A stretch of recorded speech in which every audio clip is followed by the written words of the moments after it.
मेरा बर्थडे हुआ, पापा की तबीयत बहुत ठीक थी, बहुत मतलब बर्थडे 28 अप्रैल को होता है मेरा, वो हम लोग ने सेलिब्रेट किया, सब मतलब चल रहा था नॉर्मल। 28 अप्रैल को हमने बर्थडे सेलिब्रेट किया मेरा, तब तक पापा बहुत ठीक थे। 1 मई सुबह मुझे पापा का कॉल आता है 11 बजे, 10:30-11 के बीच में। हर रोज़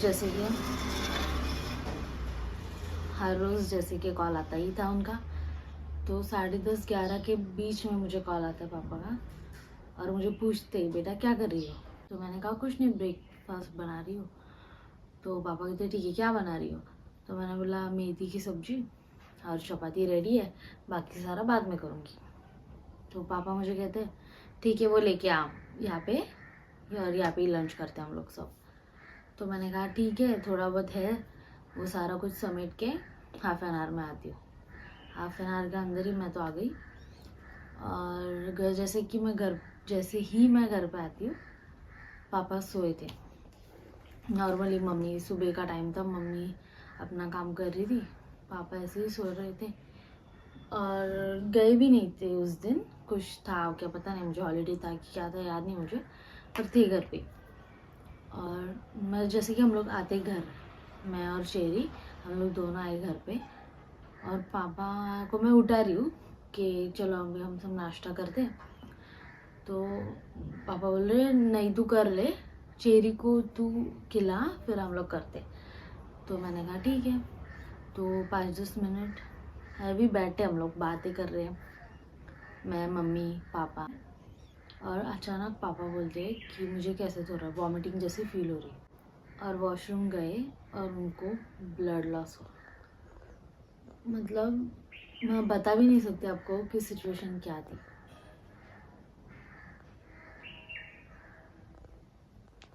ब्लड लॉस हुआ वॉमिटिंग से, और बहुत मतलब बहुत वाहियात था वो, और कभी किसी को ऐसा ना हो, मैं तो यही चाहूँगी कभी किसी को ऐसा ना हो।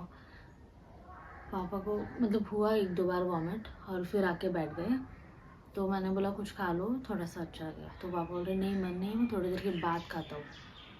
और मतलब बैठे ही थे, तभी हम लोग का कुछ ऐसा डिसाइड नहीं होता हॉस्पिटल जाना, क्योंकि एडमिट करना ये वो। तो पापा का और प्रेशर बढ़ता था कि मतलब टेंशन में तो हो जाता ना। तो नॉर्मली बैठे, मैं और मम्मी किचन में गए, मैंने मम्मी को बोला कि मैं फ़ोन करती हूँ दिनेश को, हम लोग तुरंत निकलते हॉस्पिटल। तो ये हम लोग खाना ले रहे, खाना टेबल पे, खाना हम लोग का डाइनिंग टेबल पे ही था। उसके बाद पापा नॉर्मल होने के बाद खाना हम लोग ले रहे, टेबल पे रखा है खाना, और फिर पापा यहाँ से उठ रहे, बेड से उठ रहे, और फिर सेम सेम। और वो इतना मतलब मैं आपको बता भी नहीं सकती थी, ऐसी सिचुएशन थी। 10 मिनट के अंदर हम लोग निकले, जहाँ पे हम रहते हैं वहाँ से हॉस्पिटल 3-3.5 घंटा दूर था। 10 मिनट के बाद हम लोग निकले, और सीन ये था कि लीवर का पापा को प्रॉब्लम था। तो यहाँ पे कोई ऐसा हॉस्पिटल था ही नहीं जो हम लोग इनको तुरंत ले सके। हम लोग ने कॉल किया डॉक्टर से, तो डॉक्टर ने कहा तुरंत लेके आओ, जिस भी कंडीशन में है उस कंडीशन में लेके आओ। तुरंत हम लोग 10 मिनट में निकले गाड़ी में, और लेके गए, और कार में हम लोग गए। तो कार में भी बहुत बार पापा ने वॉमिटिंग की, बहुत बार, और फिर भी नॉर्मल थी, मतलब कर रहे, बोल रहे मैं ठीक हूँ, ठीक हूँ मैं, ये खुद ही बोल रहे हैं हम लोग को। जैसे ही चेंबूर का सिग्नल आता है, सिग्नल लगा हम लोग को, और उस चेंबूर के सिग्नल पे इतना पापा को वॉमिटिंग हुआ कि पूरा वीकनेस होना, पूरा उनका आँख ही बंद हो रहे थे पापा के। क्योंकि जाहिर सी बात है, हम लोग नॉर्मल वॉमिटिंग करते फिर भी हम लोग को मतलब पूरा वीकनेस होता था, और वो लिटरली ब्लड की वॉमिटिंग कर रही इतनी, तो उनके ऊपर क्या बीत रही होगी वो उन्हीं को पता। चेंबूर के सिग्नल पे हम लोग रुके, वहाँ पे पापा को बहुत ज़्यादा वॉमिटिंग हुई ब्लड की, और वहाँ से हॉस्पिटल हम लोग कैसे तैसे करके पहुँच गए तुरंत। और गाड़ी से मैंने ही पापा को उतारा, गाड़ी में से उनको उतरने भी नहीं हो रहा था। मतलब जैसे ही उतर रहे, वो उतर ही रहे थे पूरी, उन्होंने कोशिश की, पैर भी नीचे रखा, और जैसे ही एक पैर रखा, एक पैर गाड़ी में ही था, दूसरा पैर जैसे उठा रहा ना तो उनको मतलब चक्कर आई शायद से, और उन्होंने सिर ही मेरे कंधे पे रखा। वो आज भी मुझे महसूस होता है कि पापा ने मेरे कंधे पर सिर रखा था। स्ट्रक्चर लाया और फिर उनको लेटाया और लेके गया अंदर। और थोड़े ही समय के बाद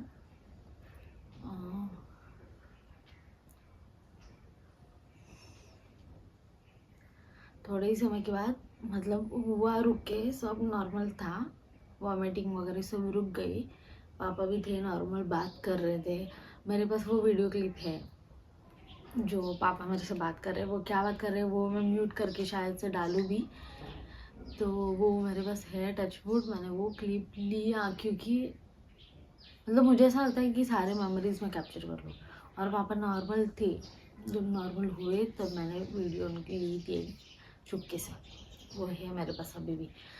और नॉर्मल हुए पापा, और अगले दिन उनका चेकअप था 11 बजे शायद।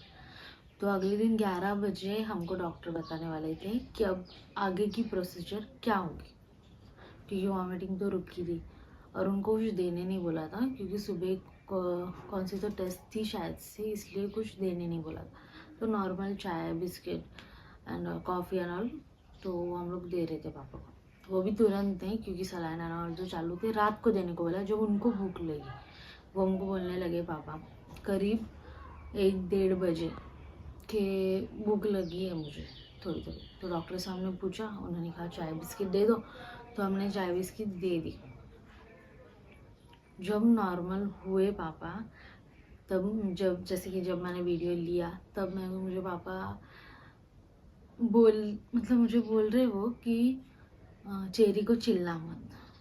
मतलब मैं थोड़ा हूँ बहुत रूडी, गुस्सा मुझे तुरंत आता है।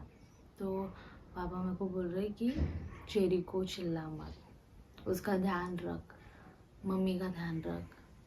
तो मतलब मुझे ऐसा हो रहा था कि क्यों आप मुझे ऐसे क्यों बोल रहे हो, ऐसे क्यों बोल रहे हो आप। वो रिकॉर्डिंग में भी है शायद से वॉइस, 2-3 रिकॉर्डिंग है मेरे पास ना, तो उसमें है शायद। तो पापा मुझे बोल रहे कि चिल्ला मत ऐसा वैसा। तो मेरे मतलब मैं उनको तो तभी कुछ बोली नहीं, क्योंकि मेरे मन में था कि ऐसे क्यों बोल रहे हैं आप। मैं उनको बोली आप ऐसे क्यों बोल रहे हो पापा। तो कुछ नहीं, उसी टाइम डॉक्टर आ गए तो वो टॉपिक वहीं पे रुक गया। रात को 1 बजे शायद से चाय और बिस्किट पापा ने खाया, और मुझे बोल रहे पापा कि अभी वॉमिटिंग भी रुक गई है और अभी मुझे भी ठीक लग रहा है, तो तू घर पे जा बेटा। क्योंकि हम लोग सब थे वहाँ पे, जिस सिचुएशन में थे, जिस कपड़े में थे, वैसे ही हम लोग कैसे तैसे भाग के गए थे, और चेरी भी साथ में थी। तो पापा मुझे बोल रहे कि तू जा घर पे और पहले कपड़े चेंज करा, शावर एंड आप लो, चेरी को भी शावर दे और थोड़ा सा रेस्ट कर लो, फिर सुबह आना है। फिर सुबह आना है, ये मुझे पापा ही बोल रहे कि तू घर पे जा, अब मैं ठीक हूँ, मुझे अच्छा लग रहा है, पहले से वॉमिटिंग भी रुक गई है, तो तू जा घर पे। तो हम लोग 1-1:30 बजे वहाँ से निकले, और लिटरली घर पे सुबह 4:30 बजे पहुँचे हम लोग। पार्किंग में, हम लोग के कॉम्प्लेक्स की पार्किंग है, वहाँ पे हम लोग 4:30 बजे थे। तो घर पे आए, शावर एंड ऑल लिया और हम लोग सो गए। और मैंने कॉल नहीं किया तभी, घर पे आने के बाद सुबह 7:30 बजे मुझे मम्मी का कॉल आता है। और तब तक 7:30 बजे मैं उठी थी, दिनेश भी उठे थे, क्योंकि उनको 8:30 बजे की ट्रेन थी। तो सीन ये था, पार्किंग के लिए बहुत प्रॉब्लम है हॉस्पिटल के पास। तो उसने सोचा कि तुरंत तो छोड़ने वाले हैं नहीं पापा को, तो गाड़ी ले गई तो कुछ फ़ायदा ही नहीं है, तो हम ट्रेन से जाते। तो 8:32 समथिंग की ट्रेन थी दिनेश की, और 7:30 बजे के बाद ही, मतलब 7:30 को तो मैं उठी हूँ उस आसपास, तो उसके 10-15 मिनट बाद मुझे मम्मी का कॉल आता है कि क्या कर रही हो। मैंने बोला कुछ नहीं, चाय रख रही हूँ या कुछ ऐसे ही बोला मैंने उसको। तो मम्मी ने मुझे बोला कि तू दिल थाम के बैठ। मैंने बोला क्यों। क्योंकि मतलब हम लोग के सबके माइंड में तो यही है मेरे दिनेश की कि पापा नॉर्मल है, क्योंकि वो खुद मुझे बोल रहे कि बेटा तू जा। हम लोग तो जा रहे ही नहीं थे, पर पापा खुद मुझको बोल रहे कि तू जा, मैं ठीक हूँ, मैं ठीक हूँ। तो हम लोग के मन में तो यही था कि पापा अब नॉर्मल है, पहले से बहुत नॉर्मल है। तो मम्मी बोल रही मेरे को दिल थाम के बैठ। तो मैंने बोला शायद से मतलब है कोई रिलेटिव्स, वो भी बीमार थी, तो मुझे लगा कि वो ऑफ हुए होंगी एज वाइज, मुझे ऐसे लगा। तो मम्मी मुझे बोली कि पापा को बहुत तकलीफ हो रही है, बहुत ब्लड लॉस हुआ, बहुत मतलब इतना कि पूरा बेड के नीचे, पूरे फ्लोर पर, उस रूम पर पूरा ब्लड हुआ है इतना। मतलब सिर्फ 5 मिनट की बात है ये, सिर्फ 5 मिनट में इतना ब्लड लॉस हुआ पापा को। और जब उनको वॉमिटिंग हो रही थी तो जाहिर सी बात है कोई भी डरेगा। तो जब वो डरे, ऐसे डॉक्टर ने हमको बताया कि डरने की वजह से जो उनका ब्लड है वो ब्लॉक हुआ हार्ट में, और इस वजह से उनको हार्ट अटैक आया वॉमिटिंग होते होते, ऐसे हमको डॉक्टर ने बताया।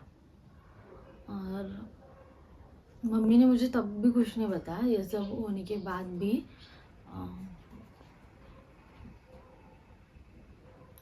मतलब मम्मी मुझे यही बोल रही कि तू दिल थाम के बैठ। और मुझे कुछ भी पता नहीं था, तो मैं चेरी को हमारे घर से यहाँ पे मम्मी के घर में छोड़ने को आ रही थी। चेरी को जो है हमारे रिलेटिव्स उनके पास, उनको यहाँ पे रुका के मैं चेरी को यहाँ पे रखने वाली थी, क्योंकि उनकी भी छोटी बच्ची है तो चेरी खेल सकेगी।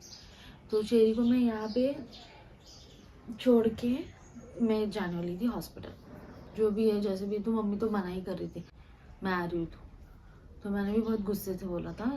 तो मम्मी बोली नहीं तू रुक जा। तो जैसे मैंने मम्मी को गुस्से से बोला नहीं कि तेरे को क्या प्रॉब्लम है, मैं आ रही हूँ, तो तब मम्मी मतलब ऐसे इमोशनल हुई थी, मुझे आवाज़ से लगा। फिर भी मैं बोल रही हूँ नहीं बाबा। तो जैसे कि मम्मी ने बोला कि तू दिल थाम के बैठ, तो तभी मैं यही प्रे करी भगवान से कि अगर ऐसे कुछ हो रहा है तो आप पापा को रोको, मुझे लेके चलो, पर पापा को कुछ मत होने दो, मैं यही प्रे कर रही हूँ। पर तब तक जब तक मैं प्रे कर रही हूँ तब तक पापा तो जा चुके थे, और मुझे तब पता ही नहीं था कि ये सब हुआ।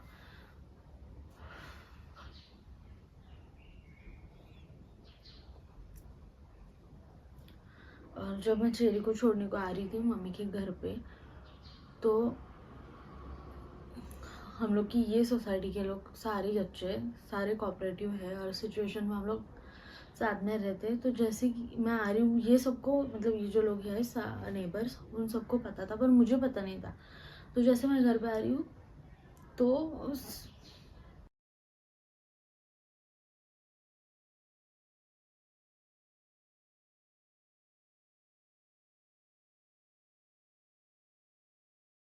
जैसे मैं आ रही हूँ तो सब आ गए मुझसे मिलने।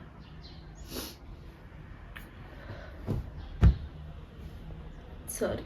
तो तब तक तो मुझे नहीं पता था कि मतलब ऐसा हुआ है, और जब सारे आने लगे तो मुझे पता चला कि ऐसा हुआ है। मतलब वो सिचुएशन में नहीं बता सकती आपको कि क्या थी, ऐसे कभी ना हो किसी के साथ।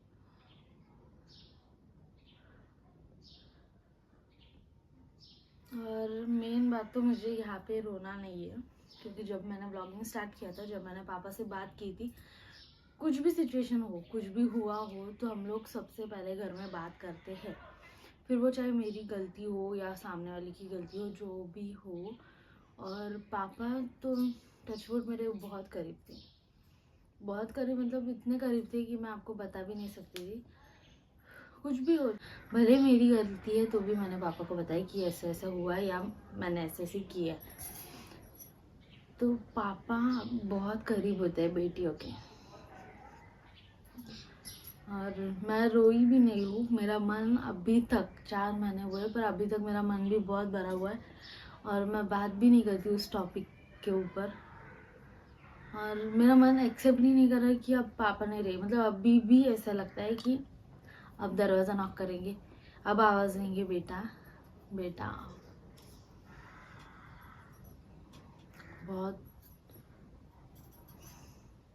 बहुत फेस किया है मैंने, पर ये सिचुएशन जो है ना, ये मुझे बहुत कुछ सिखा के गई है। जैसे हमेशा पापा छोटी छोटी चीज़ें सिखाते ही थे, पर ये जो सिचुएशन है उनके बिना ये तो मुझे बहुत कुछ सिखा के गई है। और जितना नॉर्मली मैं आपके साथ अभी बात कर रही हूँ, ये बहुत बड़ा टास्क है मेरे लिए, क्योंकि 2 महीने मैंने गवाए। मैं हर रोज़ मम्मी को बोलती थी कि मैं आज वीडियो बनाऊंगी, कल बनाऊंगी, आज बनाऊंगी, कल बनाऊंगी, शाम को बनाऊंगी, यही चलता था। 2 मंथ्स मैंने इसमें ही गलाए कि मैं अब वीडियो बनाऊंगी। भले ही आपके सामने मैं अगर बैठी हूँ नॉर्मली, फिर भी ये बहुत अलग लेवल की फीलिंग है फ़िलहाल मेरे लिए कि इतना सब होने के बाद भी अगर मैं आपके सामने बैठ के बात करूँ। फिर भी फ़िलहाल तो मैं रील्स बना रही हूँ, मेरा माइंड थोड़ा डिस्ट्रैक्ट कर रही हूँ इस बात से। और आज से यानी कि कल से अब मैं हर रोज़ व्लॉगिंग करूँगी, डेली व्लॉगिंग करूँगी। हर रोज़ वीडियो आएंगे यूट्यूब चैनल पे। और यहाँ पे तो मुझे रो के बताना नहीं है, क्योंकि जब मैंने आपको बताया हर चीज़ हम लोग डिस्कस करते हैं, तो जैसे कि मैंने पहले ही पापा को बताया कि मुझे व्लॉगिंग करना है, जो भी है मैं सबके साथ शेयर करती जाऊँगी। सो सबसे पहला पापा का पॉइंट यही था मुझसे कि तू रो के या फिर तेरी वीकनेस बता के तुझे अपने सब्सक्राइबर्स या फॉलोअर्स नहीं बढ़ाने। क्योंकि उन्होंने देखे बहुत सारी वीडियोस, जो भी है यूट्यूबर्स कुछ रो धो के ये सी फलाना टिमकाना सिम दिखा के जो है व्यूज़ बढ़ाते। तो ये सारी चीज़ें तुझे नहीं करनी, तुझे नॉर्मल व्लॉगिंग करना है, तू कर बिंदास जो तुझे चाहिए। जैसे कि उन्होंने मुझे कभी किसी चीज़ के लिए रोका नहीं, और टचवुड दिनेश भी ऐसे ही है, जो मुझे चाहिए वो सारी चीज़ें एक्सेप्ट होती है घर में। तो सबसे पहला पॉइंट पापा का यही था कि तू कुछ भी तेरे वीक पॉइंट्स या फिर कुछ भी चीज़ रो धो के तो तुझे कुछ भी नहीं करना है। तो सबसे पहला तो मेरा यही इस वीडियो का ये पॉइंट था कि रोना नहीं है मुझे, क्योंकि मुझे ही संभालना है, मम्मी को जो भी है मुझे ही देखना है, ठीक है। और मुझे एक बात पता है कि पापा है हमेशा मेरे साथ, हम सब के साथ, और उनका आशीर्वाद हमेशा रहेगा। And I know I am strong enough, मैं हूँ बहुत स्ट्रांग, और मैं संभालूंगी सब कुछ। बाकी दिनेश तो है, और कुछ टेंशन नहीं है, बस वो चाहिए थे। बस मम्मी के सामने तो मुझे रोना नहीं है, और पता है मुझे कि वो भी ब्लॉग देखेगी, जाहिर सी बात है, पर नहीं, फिर भी मुझे नहीं रोना है। आई एम स्ट्रांग इनफ, मैं सारी चीज़ें वो करूँगी जो पापा को करने थे। और आपको तो पता चलेगा, डेली व्लॉगिंग भी स्टार्ट कर रही हूँ, तो आप भी रहना टच में। सॉरी। और जो भी है रिलेटिव्स, जो जब पापा एडमिट थे तब आए हैं उनके लिए रुकने को, तो उनके लिए thanks. I will always thankful for them. और पापा के लिए जिन्होंने जो भी किया एट द एंड मोमेंट पर, उनके लिए भी थैंकफुल हमेशा रहूँगी मैं, और हम सब रहेंगे। तो गुस्सा मुझे कंट्रोल ही नहीं होता, 1% भी नहीं होता, जो भी है मुंह के सामने। और अगर सामने से कोई मुझे आके ये करे या फिर मेरे मम्मी को, तो सामने वाले का मैं गला भी निचोड़ के छोड़ दूँ। तो बचपन से ही मेरा मतलब ऐसी मेरी आदत है कि मुझे गुस्सा सहन नहीं होता। और कोई बेवजह करे, ठीक है मेरी गलती है तो मैं एक्सेप्ट करती हूँ, वहाँ पे मैं शांत बैठूंगी क्योंकि मेरी गलती है। पर अगर बेवजह कोई मुझे या फिर मेरी फैमिली को या फिर मेरी मम्मी को, कोई भी हो जाए मेरी फैमिली में, अगर कोई भी बेवजह होके आए तो मुझसे तो मतलब मैं बता नहीं सकती आपको ये प्लेटफॉर्म पर। तो मतलब ऐसा नहीं है कि मैं लड़की हूँ तो मैं सारा कुछ सहन करूँ, बिल्कुल नहीं। लड़की तो हूँ, पर किसी से कम तो नहीं हूँ। और क्या कर सकती हूँ और क्या नहीं कर सकती, ये बात मुझे यहाँ पे तो नहीं बताना। बस मुझे यही कहना था। तो यही सिचुएशन थी फ़िलहाल हमारे घर की। पर आपको पता है, एक व्लॉग मैंने डाला था, उस व्लॉग के एंड में पापा ने एक स्पीच दिया था, 1 मिनट का है शायद से, तो आप देख लो। उस मतलब स्पीच में भी पापा बोले थे कि तू हमेशा आगे जा, तुझे सक्सेस मिले। आप देख लेना, मैं पिन करूँगी व्लॉग, और उनके ब्लेसिंग्स हमेशा रहेंगे मेरे साथ। तो मुझे फ्रेम बताना था आपको, पर नहीं हिम्मत हो रही है कि मतलब मैं देख भी नहीं पाती। फ़ोटो भी हम लोग ने रखा था अंदर, पर चेरी बोलती है, बार बार नाम लेती है पापा का, आजू बोलती है उनको, तो इसलिए उसके लिए हम लोग ने वापस फ्रेम बाहर निकाली। नहीं तो उस वॉल को देखने की हिम्मत नहीं है, अभी तक भी नहीं है, और कभी होगी भी नहीं। और ऐसे ही लगता है कि अब आएंगे पापा, पर उनको जो सारी चीज़ें करनी थी, चाहे वो मम्मी के लिए हो, हमारे लिए हो, मेरे लिए हो, शेरे लिए हो, या फिर दिनेश के लिए हो, वो सारी चीज़ें मैं करके दिखाऊंगी। और अभी मम्मी बाहर गई है थोड़ा काम से, इसलिए मैं ये व्लॉग बना रही हूँ कि ये सारी चीज़ें नहीं बोल सकती फैमिली के सामने वगैरह। तो ये व्लॉग तो ज़रूर सब देखेंगे ही, वो देखने तो कोई प्रॉब्लम नहीं है, पर सामने रहना कोई और भी हम लोग वीडियो बना के बोलना, इसमें बहुत फ़र्क होता है। लोग बोलते हैं तू ये, मतलब रिलेटिव्स है, कुछ सजेस्ट करते हैं तू ऐसे वीडियो बना, वैसे वीडियो बना। बोलना बहुत इजी होता है। अभी मैं भी रील्स दिन भर देखती रहती थी, तो मुझे भी ऐसा लगता है कि इसने ये करना चाहिए था, उसने वो करना चाहिए था। बोलना बहुत इजी होता है, पर जब आप कैमरा फेस कर रहे हो तो वो सिचुएशन बहुत अलग होती है।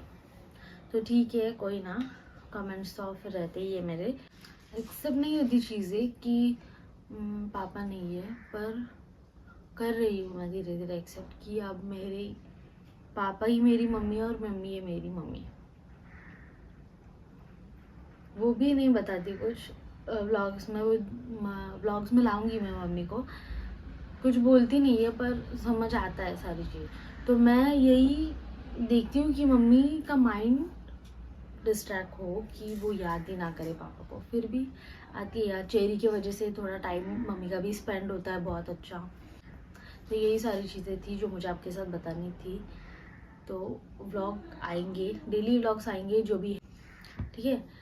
तो मुझे यही देखना है कि मेरी मम्मी कैसे खुश रहे, या फिर मेरी फैमिली कैसे खुश रहे, क्योंकि मेरे पापा को यही चाहिए था।